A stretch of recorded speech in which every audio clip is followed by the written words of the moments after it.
ओम भगवते वासुदेवाय नमः। प्रेम से बोली बृहस्पति भगवान की जय हो। ज्येष्ठ मास के गुरुवार की विशेष महिमा बताई गई है। इस दिन भगवान विष्णु, देव गुरु बृहस्पति और माता लक्ष्मी की पूजा की जाती है। इस व्रत को श्रद्धा से करने से घर में सुख, संपत्ति, धन, सम्मान और ज्ञान की वृद्धि होती है तथा जीवन के हर संकट दूर हो जाते हैं। जो व्यक्ति श्रद्धा भाव से गुरुवार को भगवान विष्णु की पूजा आराधना करते हैं और साथ ही गुरुवार व्रत की कथा कहते एवं सुनते हैं, उनकी गरीबी और कष्ट दूर हो जाते हैं। जीवन में सुख समृद्धि के लिए गुरुवार के दिन आप भी इस गुरुवार व्रत की कथा पढ़ें एवं सुने। आइए सुनते हैं गुरुवार व्रत की कथा और आरती। प्राचीन समय की बात है। भारतवर्ष में एक राजा राज्य करता था। वह बड़ा प्रतापी और दानी था। वह नित्य गरीबों और ब्राह्मणों की सेवा एवं सहायता करता था। वह प्रतिदिन मंदिर में भगवान के दर्शन करने जाता था, लेकिन यह बात उसकी रानी को अच्छी नहीं लगती थी। वह ना ही पूजा करती थी और ना ही दान करने का उसका मन लगता था। एक दिन राजा शिकार खेलने वन को गए थे, तो रानी और दासी महल में अकेली थी। उसी समय बृहस्पति देव साधु का वेश बनाकर महल में भिक्षा के लिए आए और भिक्षा मांगी, तो रानी ने भिक्षा देने से मना कर दिया। रानी ने कहा, हे साधु महाराज, मैं तो दान पुण्य से तंग आ गई हूँ। इस कार्य के लिए मेरे पति देव ही बहुत है। अब आप ऐसी कृपा करें कि सारा धन नष्ट हो जाए तथा मैं आराम से रह सकूं। साधु ने कहा, देवी, तुम तो बड़ी अजीब हो। धन और संतान से कौन दुखी होता है? इसकी तो सभी कामना करते हैं। पापी भी पुत्र और धन की इच्छा करते हैं। अगर तुम्हारे पास अधिक धन है तो भूखे मनुष्य को भोजन कराओ, प्याऊ लगवाओ, ब्राह्मणों को दान दो, कुआं, तालाब, बावड़ी, बाग, बगीचा आदि का निर्माण कराओ, मंदिर, पाठशाला, धर्मशाला बनवाकर दान दो, निर्धनों की कुंवारी कन्याओं का विवाह करवाओ, साथ ही यज्ञ आदि कर्म करो, अपने धन को शुभ कार्यों में खर्च करो। ऐसा करने से तुम्हारा नाम परलोक में सार्थक होगा एवं स्वर्ग की प्राप्ति होगी। लेकिन रानी पर उपदेश का कोई प्रभाव न पड़ा। वह बोली, महाराज, मुझे ऐसी धन की आवश्यकता नहीं जिसको मैं अन्य लोगों को दान दूं, जिसको रखने और संभालने में ही मेरा सारा समय नष्ट हो जाए। अब आप ऐसी कृपा करें कि सारा धन नष्ट हो जाए तथा मैं आराम से रह सकूं। साधु ने उत्तर दिया, यदि तुम्हारी ऐसी इच्छा है तो जैसा मैं तुम्हें बताता हूँ तुम वैसा ही करना। बृहस्पतिवार को घर को गोबर से लीपना, अपने केसों को पीली मिट्टी से धोना, राजा से कहना वह बृहस्पतिवार को हजामत बनवाए, भोजन में मांस, मंदिरा खाना और कपड़ा धोबी को यहाँ धुलने के लिए देना।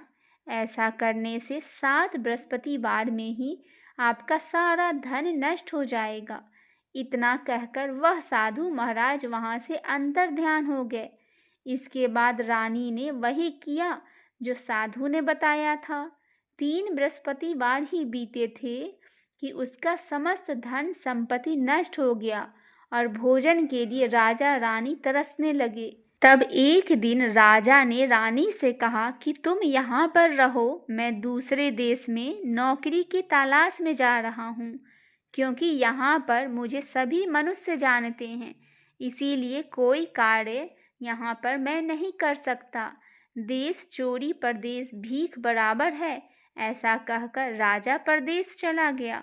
वह जंगल को जाता और लकड़ी काट कर लाता और शहर में बेचता। इस तरह जीवन व्यतीत करने लगा। इधर राजा के बिना रानी और दासी दुखी रहने लगे। किसी दिन भोजन मिलता और किसी दिन जल पीकर ही रह जाते। एक समय जब रानी और दासियों को 7 दिन बिना भोजन के रहना पड़ा, तो रानी ने अपनी दासी से कहा, हे दासी, पास के ही नगर में मेरी बहन रहती है, वह बड़ी धनवान है। तू उसके पास जा और 5 सेर बेझर मांग कर ले आ, ताकि कुछ समय के लिए थोड़ा बहुत गुजर बसर हो जाए। दासी रानी के बहन के पास गई। उस दिन बृहस्पतिवार था। रानी का बहन उस समय बृहस्पतिवार की कथा सुन रही थी।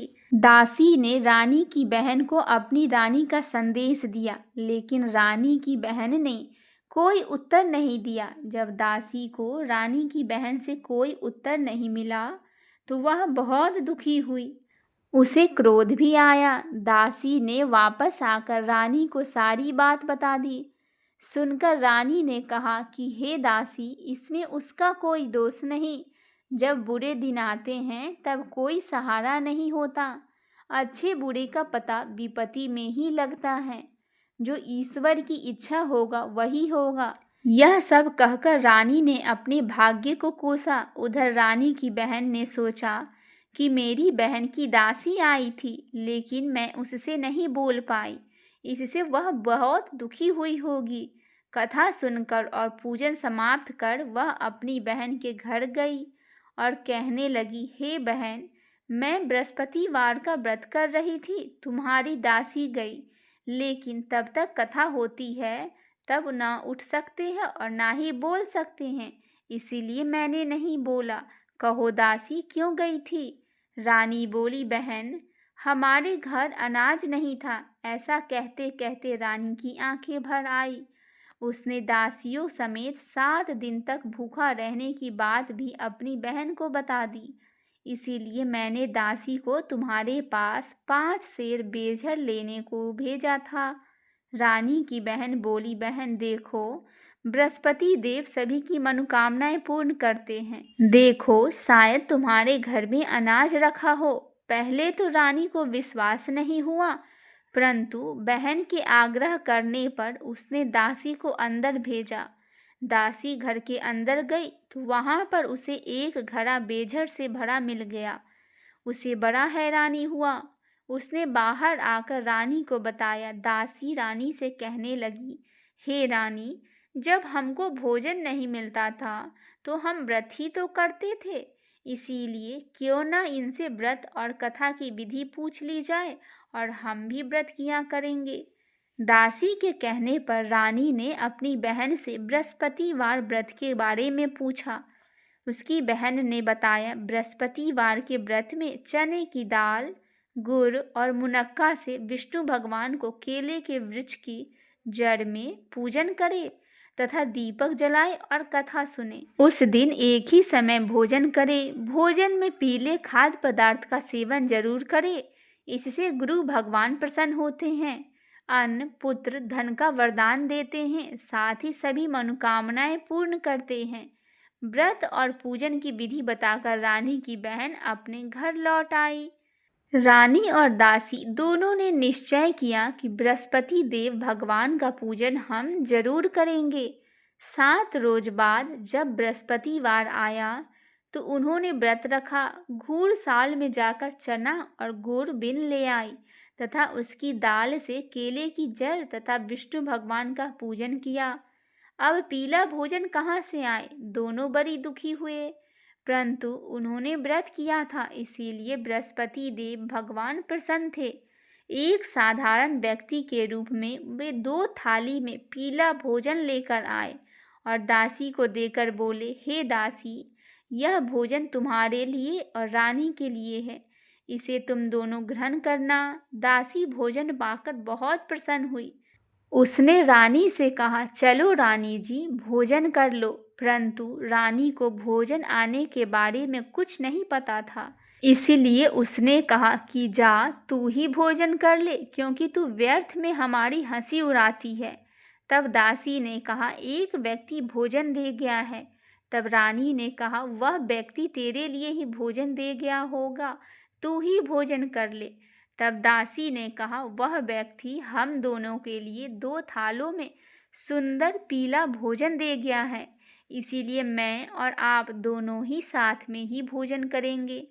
यह सुनकर रानी बहुत प्रसन्न हुई और दोनों ने गुरु भगवान को नमस्कार कर भोजन किया। उसके बाद से वे प्रत्येक बृहस्पतिवार को गुरु भगवान का व्रत और पूजन करने लगी। बृहस्पतिवार को भगवान की कृपा से उनके पास धन हो गया, लेकिन रानी फिर पहले की तरह आलस्य करने लगी। वह दासी बोली, देखो रानी, तुम पहले भी इसी प्रकार आलस्य करती थी। तुम्हें धन को रखने में कष्ट होता था, इस कारण सभी धन नष्ट हो गया है। अब गुरु भगवान की कृपा से धन मिला है तो फिर तुम्हें आलस्य होती है। बड़ी मुसीबतों के बाद हमने यह धन पाया है, इसीलिए हमें दान पुण्य करना चाहिए। अब तुम भूखे मनुष्य को भोजन कराओ, प्याऊ लगवाओ, ब्राह्मणों को दान दो, कुआं, तालाब, बावड़ी, बाग बगीचे आदि का निर्माण कराओ, मंदिर, पाठशाला, धर्मशाला बनवाकर दान दो, निर्धनों की कुंवारी कन्याओं का विवाह करवाओ, साथ ही यज्ञ आदि कर्म करो। अपने धन को शुभ कार्य में खर्च कीजिए, जिससे तुम्हारे कुल का यश बढ़ेगा और स्वर्ग की प्राप्ति और पितर लोग भी प्रसन्न होंगे। दासी की बात मानकर रानी शुभ कर्म करने लगी, उसका यश फैलने लगा।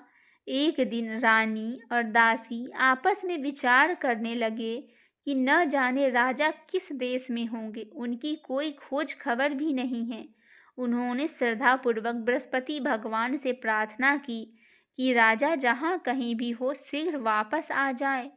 उसी रात्रि बृहस्पति देव ने राजा को स्वप्न में कहा, हे राजा, उठ, तेरी रानी तुझको याद कर रही है, अपने देश को लौट जाओ। राजा प्रातः काल उठा और जंगल से लकड़ी काटने के लिए गया और जंगल की ओर चल पड़ा। जंगल से गुजरते हुए विचार करने लगा कि रानी की गलती से उसे कितने दुख भोगने पड़े। राजपाट छोड़कर जंगल में आकर रहना पड़ा। जंगल से लकड़ी काटकर शहर में बेचकर गुजारा करना पड़ता है और अपनी दशा को याद करके व्याकुल होने लगा। उस समय राजा के पास बृहस्पति देव साधु के वेश में आकर बोले, हे लकड़हारे, तुम इस सुनसान जंगल में किस चिंता में बैठे हो, मुझे बतलाओ। यह सुनकर राजा के नेत्रों में जल भर आया और साधु की वंदना कर राजा ने अपनी संपूर्ण कहानी सुना दी। महात्मा दयालु होते हैं। वे राजा से बोले, हे राजा, तुम्हारी पत्नी ने बृहस्पति देव के प्रति अपराध किया था, जिसके कारण तुम्हारी यह दशा हुई। अब तुम चिंता मत करो, भगवान तुम्हें पहले से अधिक धन देंगे। देखो, तुम्हारी पत्नी ने बृहस्पतिवार का व्रत शुरू कर दिया है।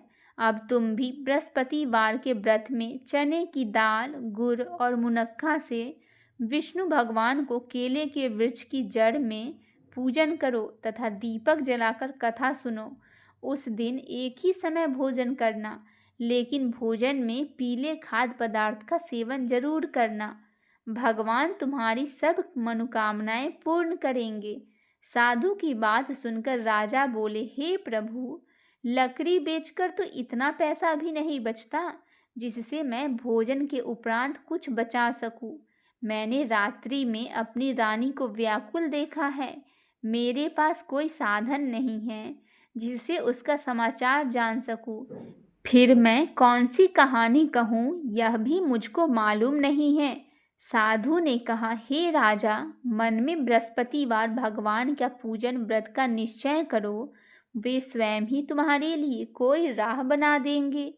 बृहस्पतिवार के दिन तुम रोजाना की तरह लकड़ियां लेकर शहर में जाना।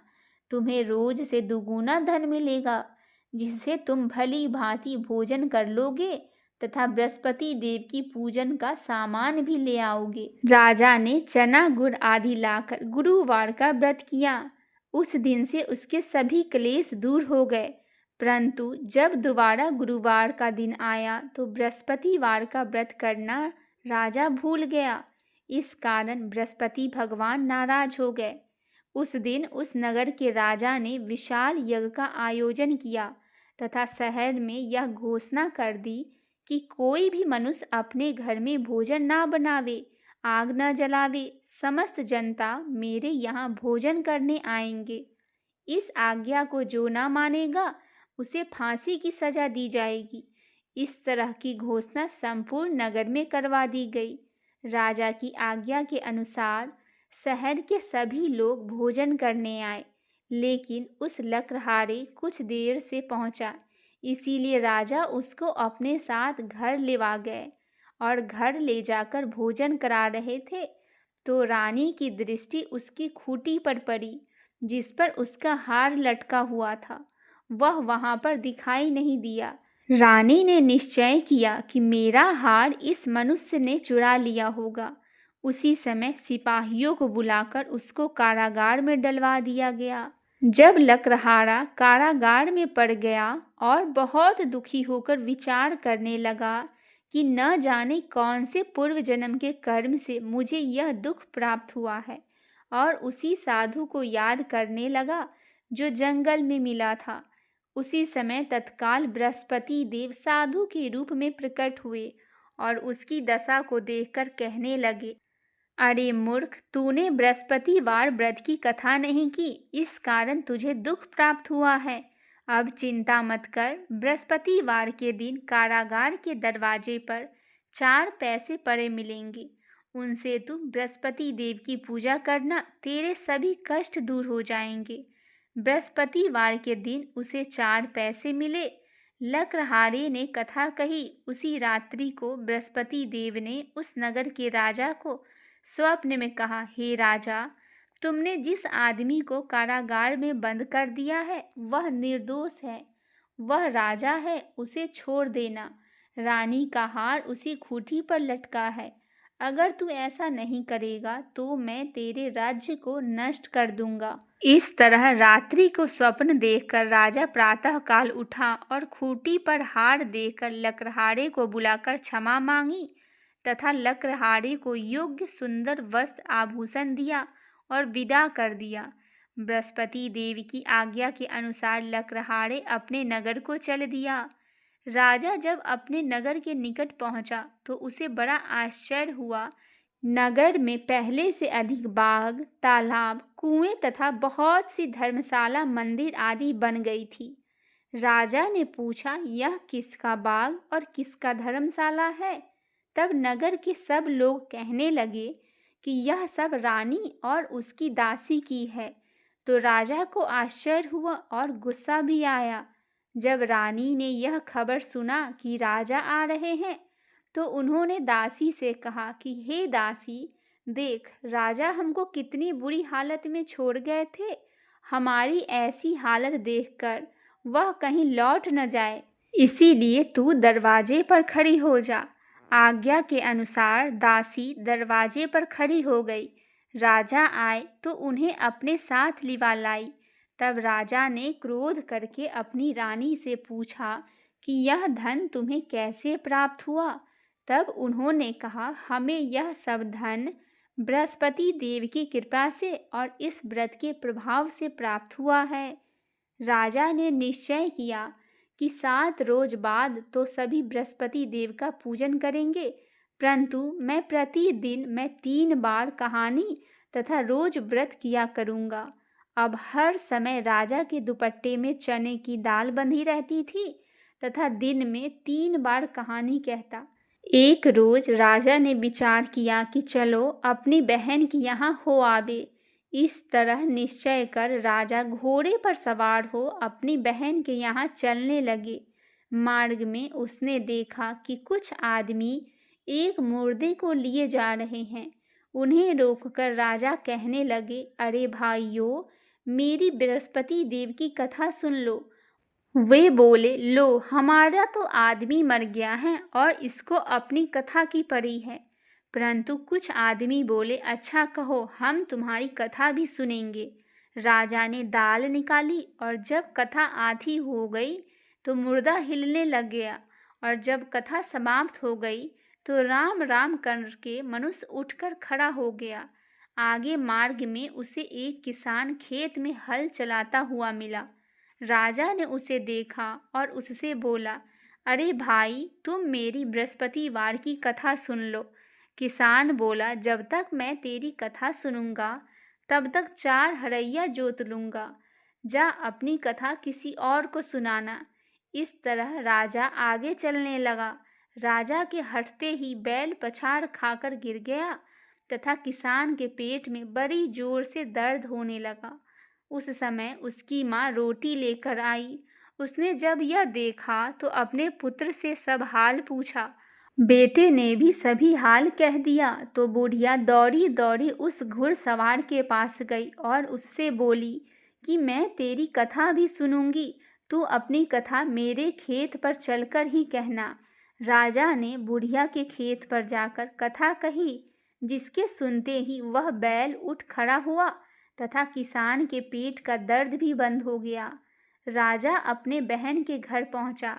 बहन के यहाँ भाई को खूब मेहमानी हुई। दूसरे रोज प्रातःकाल राजा जागा तो वह देखने लगा कि वह सब लोग भोजन कर रहे हैं। राजा ने अपने बहन से कहा, ऐसा कोई मनुष्य है जिसने भोजन नहीं किया हो? मेरी बृहस्पतिवार की कथा सुन ले। बहन बोली, हे भैया, यह देश ऐसा है कि पहले यहाँ लोग भोजन करते हैं, बाद में अन्य काम करते हैं। अगर कोई पड़ोस में है तो मैं उसे देख आती हूँ। ऐसा कहकर वह देखने चली गई, परंतु उसे कोई ऐसा व्यक्ति नहीं मिला जिसने भोजन ना किया हो।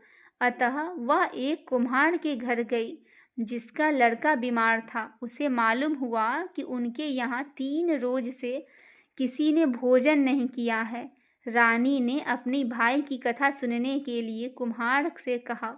वह तैयार हो गया। राजा ने जाकर बृहस्पतिवार की कथा कही, जिसको सुनकर उसका लड़का ठीक हो गया। अब तो राजा की प्रशंसा होने लगी। एक रोज राजा ने अपनी बहन से कहा कि हे बहन, हम अपने घर जावेंगे, तुम भी तैयार हो जाओ। राजा की बहन ने अपनी सास से कहा। सास ने कहा, हाँ चली जा, परंतु लड़के को मत ले जाना, क्योंकि तेरे भाई का कोई औलाद नहीं है। बहन ने अपने भैया से कहा, हे भैया, मैं तो चलूंगी, पर कोई बालक नहीं जाएगा। राजा बोला, जब कोई बालक नहीं चलेगा तब तुम क्या करोगी जाके? बड़े दुख मन से राजा अपने नगर को लौट आया। राजा ने अपनी रानी से कहा, हम निर्वंशी हैं, हमारा मुंह देखना धर्म नहीं है और कुछ भोजन आदि नहीं किया। रानी बोली, हे प्रभु, बृहस्पति देव ने हमें सब कुछ दिया है, वह हमें औलाद भी अवश्य ही देंगे। उसी रात बृहस्पति देव ने राजा के स्वप्न में कहा, हे राजा, उठ, सभी सोच त्याग दे, तेरी रानी गर्भ से है। राजा यह बात सुनकर बहुत खुश हुआ। 9वें महीने उसके गर्भ से एक सुंदर पुत्र पैदा हुआ। तब राजा बोला, हे रानी, स्त्री बिना भोजन के रह सकती है, पर बिना कहे नहीं रह सकती। जब तेरी बहन आवे तुम उससे कुछ मत कहना। रानी ने सुनकर हाँ कर दिया। जब राजा की बहन ने यह शुभ समाचार सुना तो वह बहुत खुश हुई और बधाई लेकर अपने भाई के यहाँ आई। तभी रानी ने कहा, घोड़ा चढ़कर तो नहीं आई, गधा चढ़कर आई है। राजा की बहन बोली, भाभी, मैं इस प्रकार न कहती तो तुम्हें औलाद कैसे मिलती? बृहस्पति देव ऐसे ही है, जैसे जिसके मन में कामना हो सभी को वह पूर्ण करते हैं। भगवान बृहस्पति देव उसकी सदैव रक्षा करते हैं। संसार में जो मनुष्य सद्भावना से भगवान जी का पूजन व्रत सच्चे हृदय से करते हैं तो उनकी सभी मनोकामनाएं पूर्ण होती है। जैसी सच्ची भावना से रानी और राजा ने उनकी कथा का गुणगान किया तो उनकी सभी इच्छाएं बृहस्पति देव जी ने पूर्ण की थी। इसीलिए पूर्ण कथा सुनने के बाद प्रसाद लेकर जाना चाहिए। हृदय से उसका मनन करते हुए जय जयकार बोलना चाहिए। आइए सुनते हैं बृहस्पतिवार व्रत में सुने जाने वाली एक और कथा। बहुत समय पहले की बात है। एक नगर में एक गरीब ब्राह्मण और उनकी पत्नी रहती थी। ब्राह्मण बहुत धार्मिक और संतोषी था, पर उसकी पत्नी अत्यंत क्रोधी और लालची स्वभाव की थी। घर में हमेशा धन की कमी रहती थी। कभी भोजन मिलता, कभी नहीं मिलता। ब्राह्मण प्रतिदिन भगवान विष्णु का नाम लेकर भिक्षा मांगता और जो मिलता उसमें संतोष कर लेता। एक दिन ब्राह्मण ने अपनी पत्नी से कहा, ज्येष्ठ मास का गुरुवार का व्रत बहुत फलदायी होता है और इस समय तो पुरुषोत्तम मास या अधिक मास चल रहा है। यदि हम श्रद्धा से यह व्रत करें तो भगवान विष्णु तथा देव गुरु बृहस्पति की पूजा से हमारी दरिद्रता दूर हो सकती है। पत्नी ने तिरस्कार से कहा, केवल व्रत करने से क्या धन बरस जाएगा? मेहनत करो तभी कुछ होगा। ब्राह्मण शांत रहा। उसने कहा, मेहनत भी अवश्य करेंगे, पर भगवान की कृपा के बिना कुछ नहीं मिलता। कुछ दिन बाद ज्येष्ठ मास का पहला गुरुवार आया। ब्राह्मण प्रातः स्नान करके पीले वस्त्र पहनकर पूजा में बैठ गया। उसने केले के वृक्ष के पास दीप जलाया, हल्दी, चने की दाल और पीले फूल चढ़ाए। भगवान विष्णु का स्मरण करते हुए उसने व्रत रखा, लेकिन उसकी पत्नी को यह सब अच्छा नहीं लगा। उसने क्रोध में आकर पूजा का सामान फेंक दिया और बोली, घर में खाने को नहीं है और तुम पूजा पाठ में लगे हो। ब्राह्मण दुखी होकर भगवान से प्रार्थना करने लगा, हे नारायण, मेरी पत्नी अज्ञानवश ऐसा कर रही है, उसे सबुद्धि दीजिए। उस रात ब्राह्मण की पत्नी को स्वप्न आया। उसने देखा कि एक तेजस्वी वृद्ध ब्राह्मण पीले वस्त्र पहनकर खड़े हैं। उनके मुख से दिव्य प्रकाश निकल रहा है। उन्होंने कहा, मैं देव गुरु बृहस्पति हूँ। तुम्हारे पति सच्चे भक्त हैं। तुम उनके धर्म कार्य में बाधा डालती हो, इसीलिए तुम्हारे घर में दरिद्रता है। यदि तुम श्रद्धा से गुरुवार का व्रत करोगी, अतिथियों का सम्मान करोगी और भगवान विष्णु की पूजा करोगी तो तुम्हारे सभी कष्ट दूर हो जाएंगे। इतना कहकर वे अदृश्य हो गए। सुबह उठते ही वह स्त्री भयभीत हो गई। उसने अपने पति को सारी बात बताई और रोते हुए क्षमा मांगी। ब्राह्मण ने उसे समझाया और दोनों ने मिलकर अगले गुरुवार से विधि पूर्वक व्रत आरंभ किया। अब हर गुरुवार वे प्रातः स्नान करते, घर को साफ करते, पीले वस्त्र पहनते और भगवान विष्णु की पूजा करते। वे केले के वृक्ष में जल चढ़ाते और ओम बृहस्पत्याय नमः मंत्र का जाप करते और गरीबों को चने की दाल, हल्दी तथा पीले वस्त्र दान करते थे। धीरे धीरे उनके घर की स्थिति बदलने लगी। पहले जहाँ भोजन का अभाव था, वहीं अब घर में अन्न भरने लगा। ब्राह्मण को सम्मान मिलने लगा। नगर के लोग उसकी विद्वानता की प्रशंसा करने लगे। उसकी पत्नी का स्वभाव भी शांत और मधुर हो गया। एक दिन नगर का राजा शिकार करते करते जंगल में भटक गया। भूख प्यास से व्याकुल होकर वह उसी ब्राह्मण के घर पहुंचा। ब्राह्मण और उसकी पत्नी ने बड़े प्रेम से राजा का स्वागत किया और जो थोड़ा बहुत भोजन था वह श्रद्धा से परोस दिया। राजा उनके व्यवहार से अत्यंत प्रसन्न हुए। उसने पूछा, तुम इतने गरीब होकर भी इतने प्रसन्न कैसे रहते हो? ब्राह्मण ने उत्तर दिया, यह सब भगवान विष्णु और देव गुरु बृहस्पति की कृपा है। ज्येष्ठ मास के अधिक मास में गुरुवार का व्रत हमारे जीवन में सुख लाया है। राजा ने उनसे पूरी विधि पूछी और स्वयं भी गुरुवार का व्रत करने लगा। कुछ समय बाद उसके राज्य में भी सुख समृद्धि बढ़ गई। प्रजा प्रसन्न रहने लगी। वर्षा समय पर होने लगी। राज्य में धन धान्य भर गया। धीरे धीरे उस व्रत की महिमा पूरे राज्य में फैल गई। लोग श्रद्धा से गुरुवार का व्रत करने लगे। कहा जाता है, जो व्यक्ति सच्चे मन से गुरुवार का व्रत करते हैं उसके जीवन के संकट दूर हो जाते हैं और भगवान विष्णु की विशेष कृपा प्राप्त होती है। आइए अब जानते हैं पूजा करने की संक्षिप्त विधि। सुबह प्रातः काल स्नान करने के बाद पीले वस्त्र धारण करें। भगवान विष्णु और देव गुरु बृहस्पति की पूजा करें। पीले फूल, चने की दाल, हल्दी, गुड़, केला अर्पित करें और ओम बृहस्पत्याय नमः मंत्र का जाप करें। व्रत की कथा सुने, केले के वृक्ष की पूजा करें और गरीबों को पीली वस्तुओं का दान करें। बिना नमक का एक समय भोजन करें। गुरुवार व्रत करने से घर में सुख समृद्धि आती है। विवाह और संतान संबंधी बाधाएं दूर हो जाती है। ज्ञान, सम्मान और धन में वृद्धि होती है। गृह ग्रह मजबूत होता है। भगवान विष्णु और माता लक्ष्मी की कृपा प्राप्त होती है। बोलिए श्री हरि विष्णु भगवान की जय हो। देव गुरु बृहस्पति देव की जय हो। आइए भक्तजनों, अब हम सुनते हैं बृहस्पतिवार व्रत की आरती।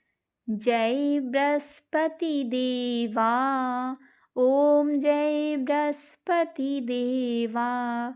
छीने छीने भोग लगाऊं, कदली फल मेवा। ओम जय बृहस्पति देवा, जय बृहस्पति देवा। तुम्हें पूरन परमात्मा, तुम्हें अंतर्यामी। जगत पिता जगदीश्वर, तुम सबके स्वामी। ओम जय बृहस्पति देवा, जय बृहस्पति देवा। चरणामृत निज निर्मल, सब पातक हरता। सकल मनोरथ दायक, कृपया करो भरता। ओम जय बृहस्पति देवा। तन मन धन अर्पण कर, जो जन शरण पड़े। प्रभु प्रकट तब हो कर, आकर द्वार खड़े। ओम जय बृहस्पति देवा। दीन दयाल दयानिधि, भक्तन हितकारी। पाप दोष सब हरता, भव बंधन हारी। ओम जय बृहस्पति देवा। सकल मनोरथ दायक, सब संशय हारो। विषय विकार मिटाओ, संतन सुखकारी। ओम जय बृहस्पति देवा। जो कोई आरती तेरी, प्रेम सहित गावे। जेठानंद आनंद कर, सो निश्चय पावे। ओम जय बृहस्पति देवा, जय बृहस्पति देवा। सब बोली भगवान विष्णु की जय हो।